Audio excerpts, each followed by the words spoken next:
And then sometime later, John married Cheryl up on Klahani Ridge. And this is at sunrise that time, and they moved to Seattle. John was a fireman, and they raised their kids there.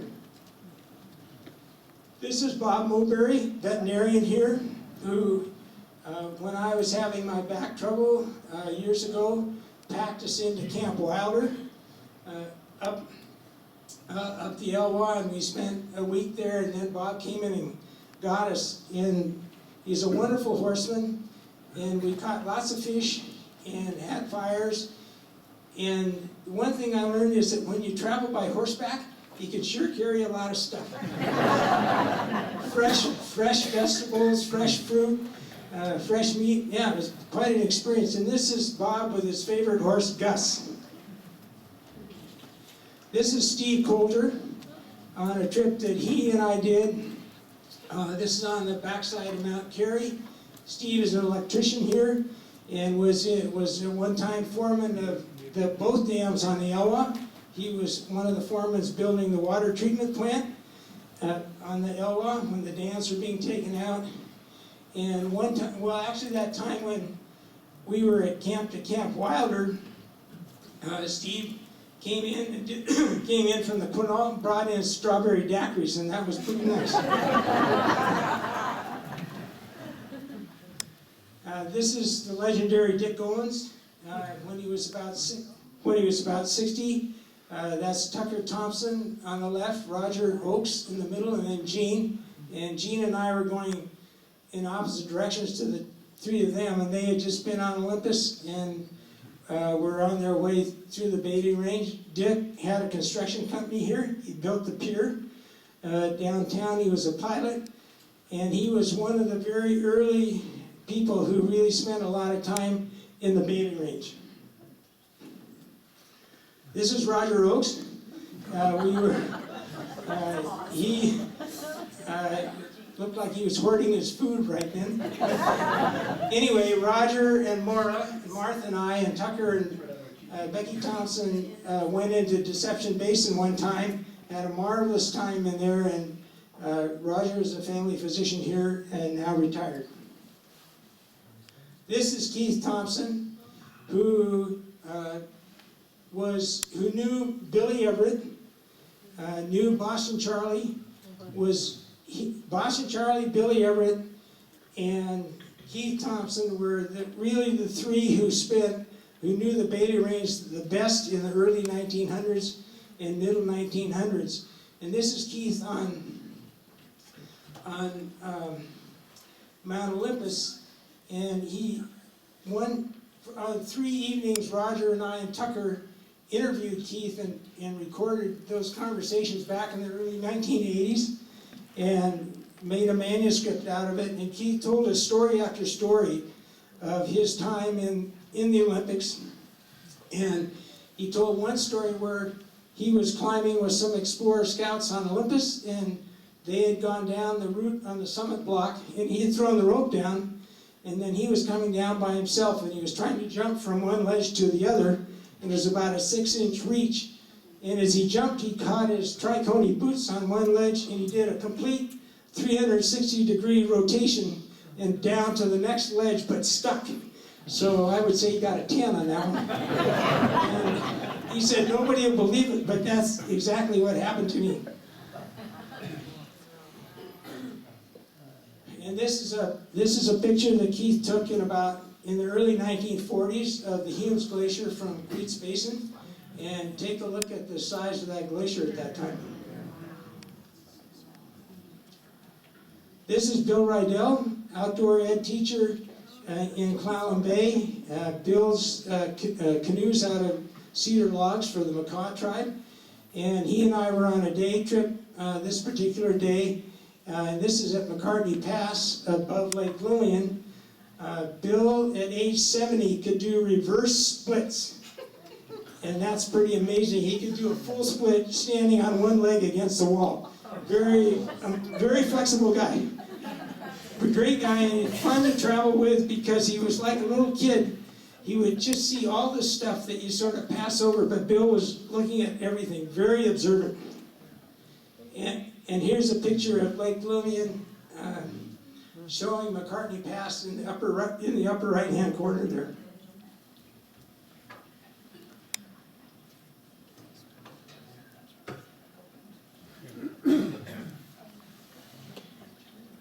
This is Dave Skinner and myself. This picture was taken by somebody we happened to meet because we didn't have a camera. But this was a dream trip that he and I did in the late 1990s.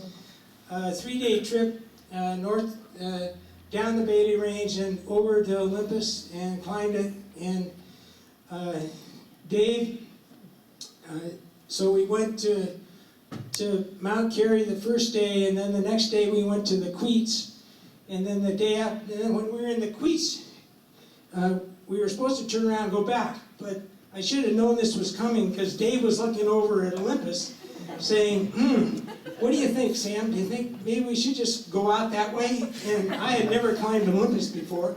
We had no rope, no crampons, just our ice axes, and I thought, well, if anybody knows the route, it's going to be Dave. So we left the Queets, went over the Humes Glacier, and Dave just walked up on it. Part of it I was on my hands and knees. And so we went over Middle Peak and then did the summit block on the northwest side of the summit block, and then spent the night on the snow at Snow Dome there. And that night, at 5 o'clock in the evening, the temperature was 81 degrees. So it was a pretty warm day.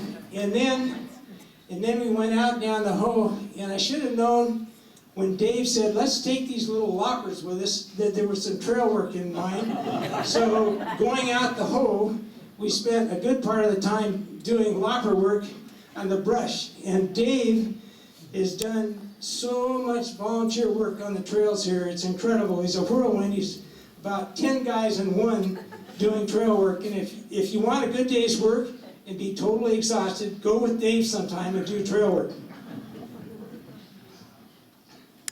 And this is our route, starting in the center top and just following down the right and then back up over Olympus and then out the Hoh. That's we did that trip in 3 nights, and it was just a wonderful, wonderful trip. We had perfect weather and we traveled pretty light. So it was and basically on the snowfields and glaciers and stuff, I just followed Dave because I didn't know where I was going, but he did.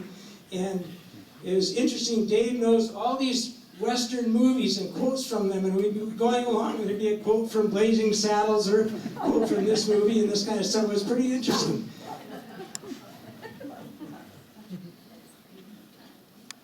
This is Oscar Peterson Jr. Oscar Peterson Jr. is Minnie Peterson's son. Minnie was the packer up the High Divide in the Hoh.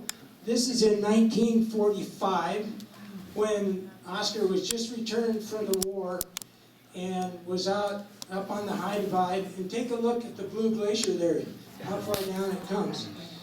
Anyway, Pete was a medic at Normandy during World War II on the landing at Normandy, and he's just a wonderful guy, and very deservedly in November of 2014 here, he was awarded the Legion of Honor by France, and here he is with his lovely wife, Wilma, receiving that award. A wonderful, wonderful couple. This is my brother, John, who is here tonight, and we did some trips in the Olympics back in the 60s, and this is up on the way to Grand Valley. And this is Martha and myself at Boulder Lake in about 1968. We ran into a couple that took this picture of us, and I was just getting ready to ship out overseas for a year, and so it was a really fun trip and very meaningful. So this is at Boulder Lake. What about your pack? Yeah, that's the old Trapper Nelson. Used that pack a lot growing up, and it was pretty heavy, but it did the job. I'm sure there are a lot of people in this room who use Trapper Nelson's. So when we moved to Port Angeles and started having kids, this is Scott and Hannah in the Upper Dungeness Meadows, just on a family hike. And then they grew up, and here is Scott and myself at Scott's Saddle on the backside of Ludden on our way out of the Bailey Range on a very, very wet trip, but a very good trip. And then Hannah and I did a trip, just the two of us also, and this is Hannah on the catwalk on a trip that we did through the Bailey Range also. And then the two of them, we did trips together, and this is Hannah and Scott coming out of Meany Basin on their way to Noyes Basin. And Scott is a 7th grade science teacher, and Hannah is a kindergarten grade school teacher. Scott lives in Eugene, and Hannah lives in Winthrop with her husband, and now she has 2 children, and Scott's wife is an athletic trainer in Eugene. So Martha and I did some trips. This is, Keith Thompson always talked about the equinox storm in September. So this is September 22nd, back in about 1980. And this is at Appleton Pass. We hiked up to Appleton Pass and went skiing. And then this is in Deception Basin with Roger and Maura. Beautiful place, and it's a great trip to go there, stay overnight, or a day trip up Royal Basin, to drop into Deception Basin and come out Heather Creek and make a nice loop. It's a very nice trip.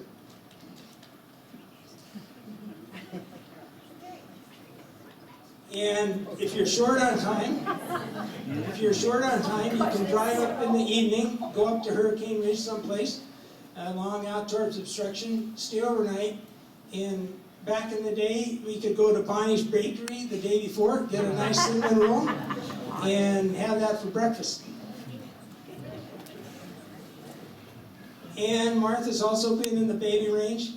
Thank goodness the weather was socked in this particular place. This is a spine that's between Christopher's High Camp and Lone Tree Pass, and it kind of drops out pretty well on each side.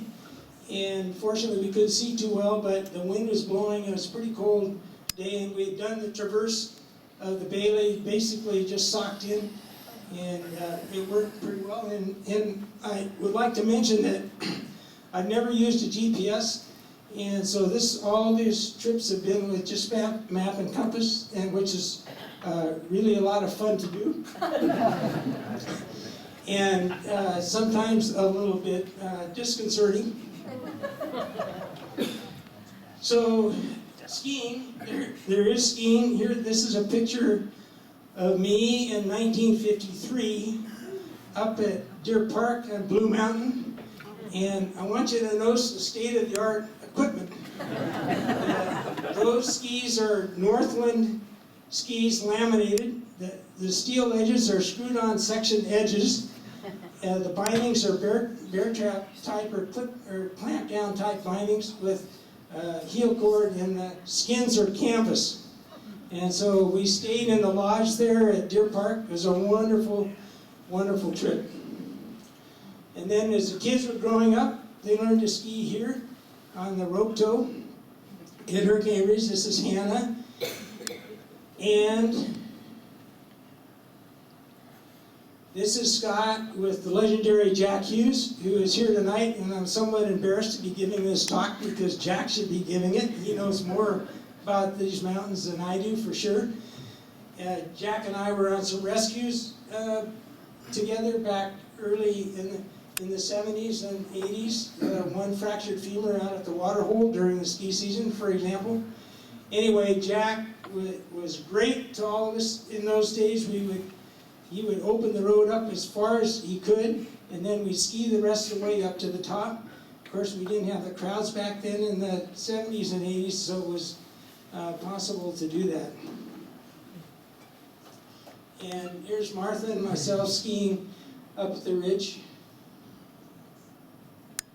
One of the privileges I've had here is to be the medical advisor for Olympic National Park. I was for about 15 years. And we gave an EMT course starting back then, and it was pretty informal initially. Now it's quite formal. It's every year for 3 days. The park rangers come. Most of them are EMTs or a paramedic.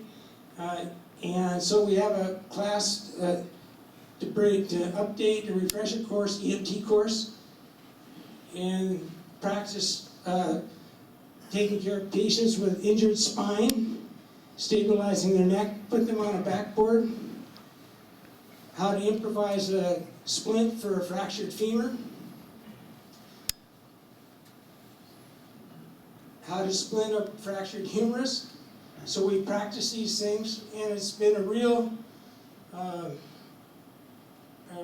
experience for me to be able to help in that regard. I have very high regard for the Rangers. They wear many hats, from law enforcement to search and rescue to taking care of ambulance injuries, and so a lot of respect for them. So if you get stopped for speeding or something, just remember that these people do a lot of things, and if you're out in the backcountry sometime with a broken leg, you're going to be very glad if they show up.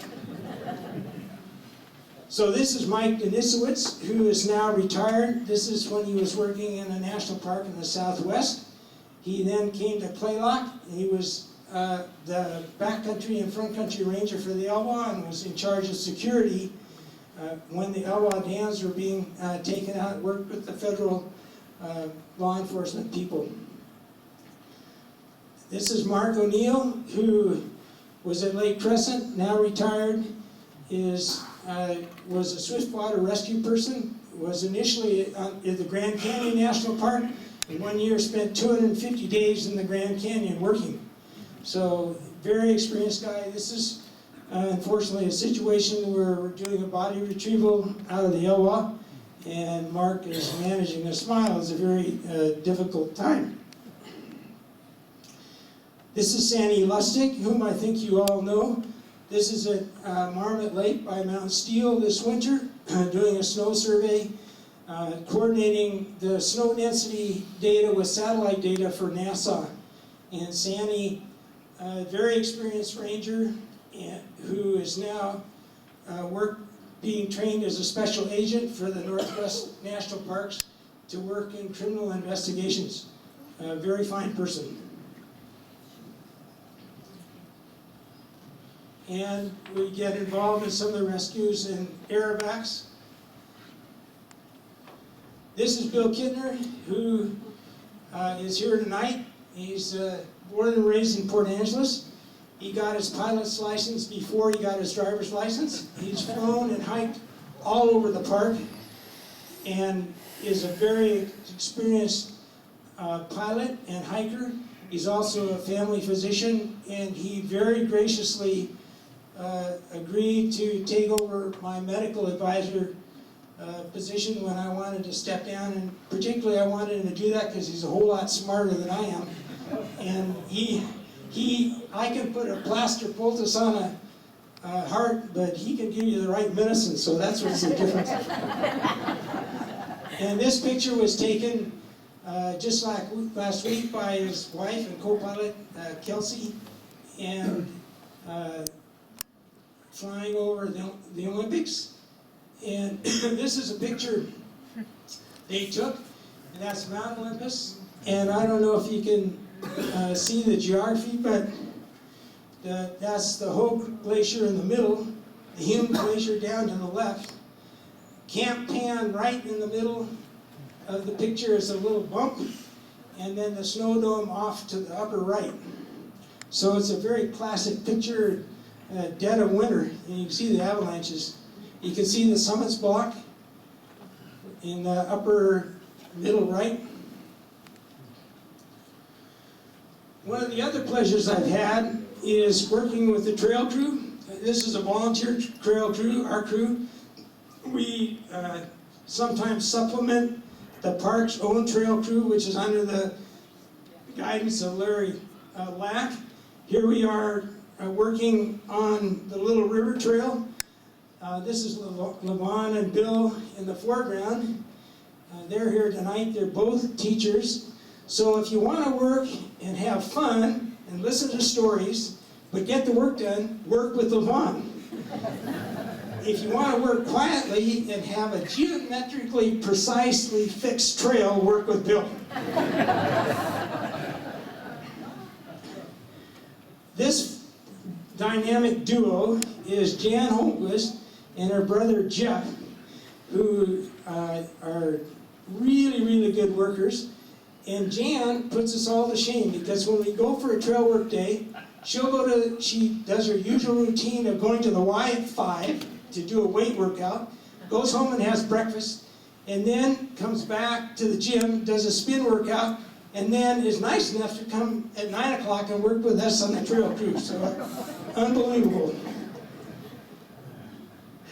Now these two, their total age is probably somewhere around 160 or something, but they are amazing. That's Jean, who is a math teacher and a very skilled trail builder. Jeff, by the way, is the woman, and she has a master's in organic chemistry, raised 3 kids.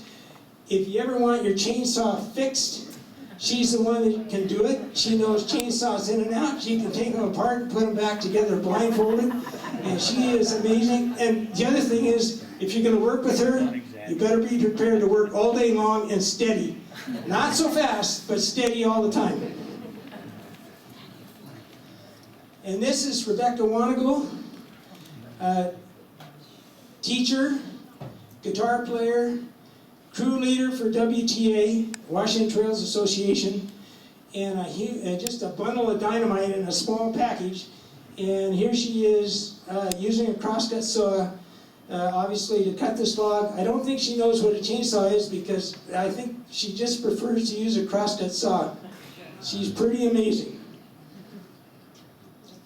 This is Don Snowman, who's a jack of all trades, who's in his mid-80s, knows a lot about trail work and crosscut saws. He sharpened my crosscut saw, showed me how to cut it, use it properly, make the right cuts and the curls and all that stuff. Very, very good woodsman. This is Tom Mix, who was a supervisor at Boeing. Retired here in '97 and never looked back. Said he bought a horse, started doing backcountry horseman and trail maintenance, and that was it. And very skilled. These are all part of our trail crew. This is Del Sage, a logger, horse logger, a logger all his life. He is our go-to guy when we really have tough problems about cutting trees and all. And he's ageless. He is just amazing. And here he is with his horses doing some, dragging some beams for some trail work that we're doing in the lowland. And he really knows his stuff. And here's Dale and Tom cutting a big down for across Little River Trail.